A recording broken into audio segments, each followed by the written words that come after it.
treat I've got for you inside this house. Follow me. And they all march on out. I think ants are amazingly resourceful and impressive. They're all British too. Yeah, they're all British. They are. They're like, oh, Yes. this little grape that I saw, it was gagging for it. Gagging for it. And in response, the other ant says, love a bit of chocky.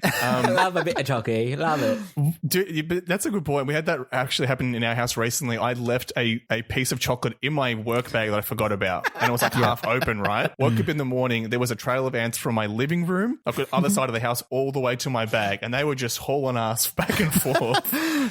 And it was a nightmare I actually found out where they were camping out, took care of the situation. You destroyed their home, Damien. Oh, well, they were destroying my home and eating my chocolate, Marcus. Yeah, you know what? Yeah, you know what? That's the bigger crime, the chocolate eating. Here's a question that I just thought about now. What do vegans do when their houses get infested with like cockroaches or something? Do you think they hire exterminators or do you think they try and peace offering? Like, I'm not making fun of vegans. I'm legitimately curious. They do a piece. They have this big like basket full of like all things that ants love, and they're just like, you know what I mean? Ants, they're please like, how take do it. you like lure a colony of ants out of your house? How do you get rid of a mouse in an amicable way without hurting them? I don't know. Surely there's like some sort of and I'm sure one of us can be Googling this right now, but I'm going to take a wild stab in the dark here and assume that there's probably a deterrent where you can like a spray or something that goes like the mice hate or the ants hate and they just avoid it. So it's not necessarily killing them. I believe the spray is called Lynx body spray.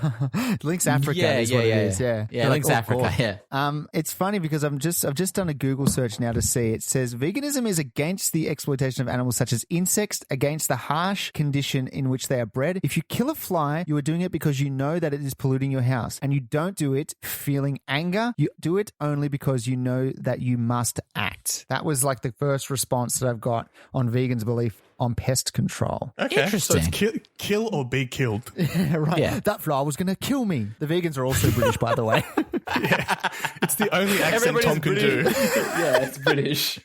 Tom's like, hey, do you guys want to hear my impression of Marcus? I've been working on it for a while now. Hello, governors. It's me, Marcus. And then in walks the President of the United States. Hello, lads. How are we? Nailed it, Tom. Nailed it. Have you guys ever had... That's Donald Crump, and the Crump is short for crumpet. Donald Crump. Have you guys ever had a bad Airbnb experience, or maybe like hired a place and it just didn't work out for you? The worst thing I've had, and it's probably not that bad, is just that, actually it's kind of gross. There was like lipstick marks on the glasses in the house, and we also found like a used pair of underwear under the bed. Ooh. Not great. Ooh. And the worst part about Airbnb is it's not like a hotel where you can go complain and they upgrade you or just move you to another room. So we kind of just had to, well, we're, deal with it. We're in a different country. Can't do much about it. We just had to wear the underwear. You couldn't, yeah, exactly. I was going to say, but also, how did you know it was used? Did you see some skid marks or something, Damien? Oh, Marcus. I think it's implied. How's it implied? Marcus, you always love to get to the nitty gritty of the shitty. I love a bit of shitty. Marcus, have you ever had a bad dealing with Airbnb? No, I've only ever dealt with Airbnb a few times, and every time it's been lovely. The hosts have generally been nice and all that. And I went through Europe on Airbnb for the most part, and everybody there was great. There's probably one room, and it was more the hotel actually than anything else, where it was a bit smaller than advertised. But I'm like, yeah, that's what you get. Like you see a picture, you think it is what it is, and it's not, and you're just like, get some real problems, Marcus. I know. Wow, I look how should get some small real this problems. living room is. Jeez. I know, and I know. My problems are so minor compared to Damien's used underpants under the mattress. That's so minor. Sorry, Damien. I will say, I think I've had pretty good luck with Airbnbs before, but one time I think when we went to Venice, I feel like our place was sort of above like a Chinese restaurant or something like that, and that's the sort of stuff you don't know until you get there, because you just usually see photos of the interior. I mean, and if it's a door that enters in on the outside, you see the door. But unless you're sort of doing a street view, you don't know what is adjacent to your place. So that's the one risk that you have. But that wasn't too bad. It just sort of smelt like meat and cooking and MSG. I wanted to ask chicken. How the smell parallels because when I used to work in fashion retail, I think like our venting system shared the same venting system as the Indian restaurant that was like in the food court. So like around a certain time, the whole like it would smell amazing because like all these amazing curry smells would waft through the store. But then also all our suits would smell like Indian food. So people would be like, you know, have had people worn these, like gone out to a party and just brought them back. They've been to like a dosa hut or something like that. Why does it smell like chicken biryani or Rogan delicious. Josh? So what do we provide advice for this person? Do they complain about the ants? I think it's completely valid to complain because I think reviews are such an important part of Airbnb. Like whenever I book any place, you're combing through anything to find any discrepancies or anything that might put you off. So I think you do the right thing, go to the owner first, and if they don't try and fix it, you make mention of it in your review. I think that's fair. How would the owner fix it? Like, okay, I agree with you. Go to the owner, 100%. They don't look. I love to stay, but look, there's an ant problem. Do they offer you a bit of a refund? Do they just say sorry about that? Like, what is an acceptable level for you to say I'm okay with that? I think what they need to do is at least exterminate them. They need to be rid of them, clean them up, and then they need to sort of be on top of it and make sure that nothing sort of, I don't know, they've got to basically go and show that they're going out of their way to stop the problem to keep you happy because they want a good review in the end anyway, you'd hope. But I thought that they left. So like the thing, the Airbnb is finished. So you've gone home now, and you're like, now do I leave a review? I mean, you can all you can do is leave a bad review, and that can only hurt that person. So that's how they learn their lesson. Really. Yeah. I mean, you can go to the owner, say, look, there's a bug problem, fix it, and we're all happy with that. But I would sort it out in the moment if you could. But either way, make sure that you. In the moment, I agree. In the moment, I agree, 100%. All right. Well, let's leave it there for maple syrup and strawberries. Marcus, are you going to go next with this one? Yes, I'll go next. And this one is going to come from lemon juice and sugar. Ooh. We've done Have you ever had that one before, Tom? I have not. I can't say I have. That is a bit of a sweet and sour on your pancake. Interesting. It's Damien, actually how do you feel about that? really delicious. I'm a fan. My nonna used to do that all the time. Very nice. It's I might fucking try it great. next time I'm down at the parlour. That's it. You go to the pancake parlor. You say, hey, I want some lemon and sugar. They'll look at you like a crazy person. Anyway, Marcus sent me. Lemon and sugar writes in. Yeah, that's it. I sent you. Should I go on a trip with my ex? Yes. Just recently, my ex contacted me. We stayed good friends and everything. Hung out a lot, usually with other people though. Just recently, he texted me early in the morning asking if I wanted to go on a weekend trip with him to another part of the country so he would go to an audition at a college. He said it would be just him and I. He said his girlfriend, he has one now, had school and would not be going. He suggested me to his girlfriend and she agreed. Even my strict parents said it was okay, but I can't help but feel a little bit strange. Just me and him across the country alone. What do you guys think? Should I go? Lemon and sugar. Got some questions for you, Marcus, just in case I missed the deets. Yeah. Do they say who did the dumping and how long ago the dumping happened? They don't say who did the dumping, but they did say that they broke up over a year ago. So they've been friends for a year at this point. I've had a not a similar experience, but I guess I'd say an adjacent experience where I broke up with somebody, but I mean, they broke up with me, but we had organized to do like some like debutante ball or something like that, and I was locked in, and I agreed to be like, yeah, we'll still do it, and then which meant multiple rehearsals leading up to it, and by like the third rehearsal, I was like, yeah, nah, I can't do this anymore. Like this is too weird. And she was like, what do you mean? Like you said you were going to keep doing it, and I was like, no, I'm good. I'm all right. I'm completely fine dropping out. I'm fine. I'm good. I'm the ex-boyfriend. I can be a jerk. It's almost like the one time I can just sort of back out, right? Where's my responsibility? I was about to say that is the silver lining of being dumped is you have like a ticket for at least a couple of weeks to be like, hey, Damien just got dumped. He can do what he wants. Yeah. He can slap your mum in the face. He can go till 4 a.m. in the morning. All bets are off. So I liked how I like this whole situation that you were in, Damien, because you tried to be the really good guy. You really did. You're like, look, I've been dumped. I'm the one that's been hurt in this situation, but I'm going to do the right thing. I'll finish on this ball, whatever it is. And after 3 weeks, you just realize I don't like it. I'm out.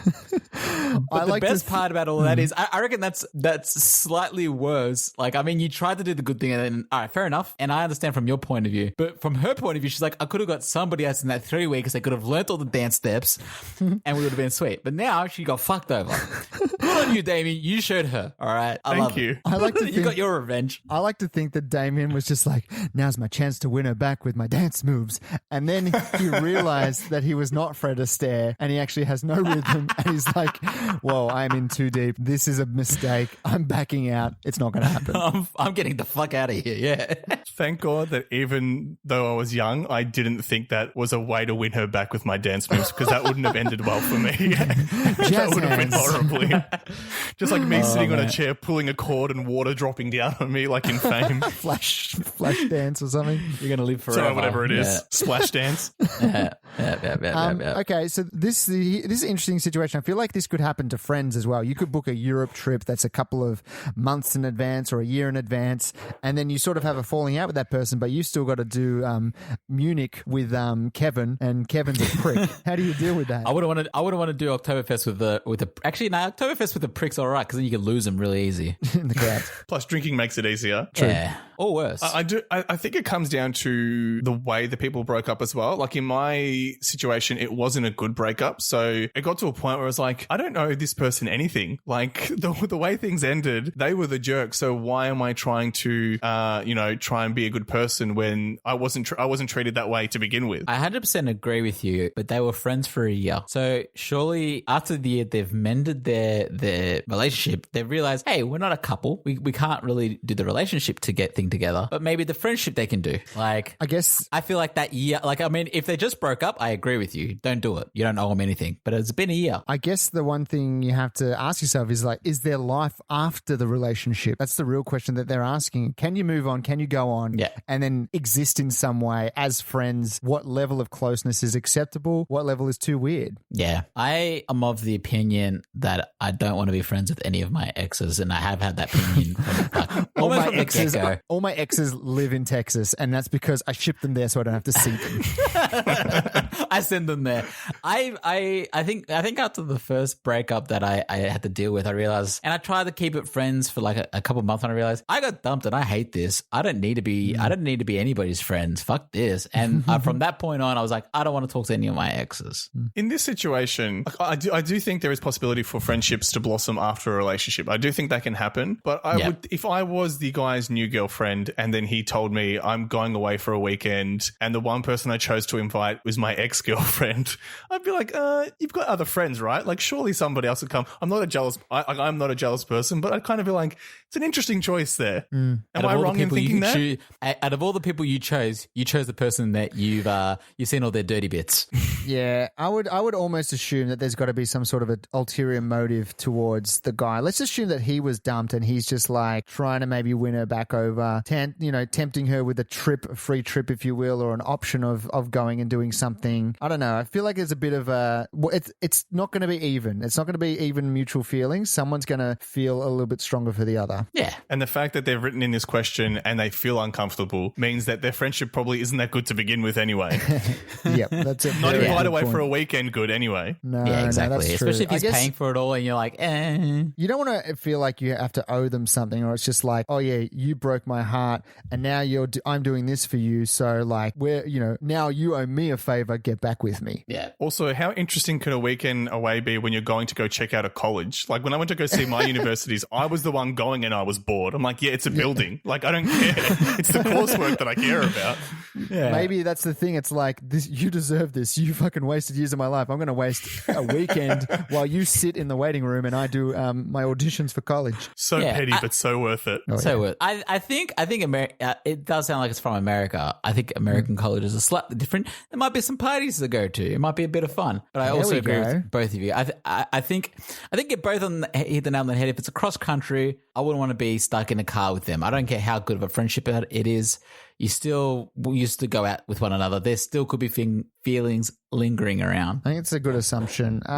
Anything else to add, or should we leave it there for lemon and sugar? I like it. Okay, well, next up, we don't have a question, I believe. I think we got something different going on. Is that right, Damien? It's a return of Australia's favourite segment. It's time for the Fast and the Curious, baby. Now, Tom. Yeah. I'm currently using my phone as a webcam, so I can't play the theme. So I'm going to make it with my mouth now. And then when you edit this, I want you to I want to see how well I got the theme, all right? Okay.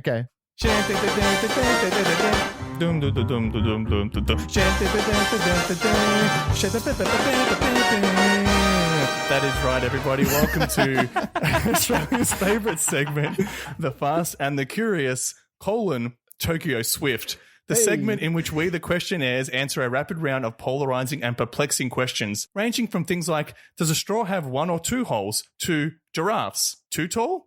Now, gentlemen. Who's asked that question? Giraffe, too tall. Find out at 5. It's controversial.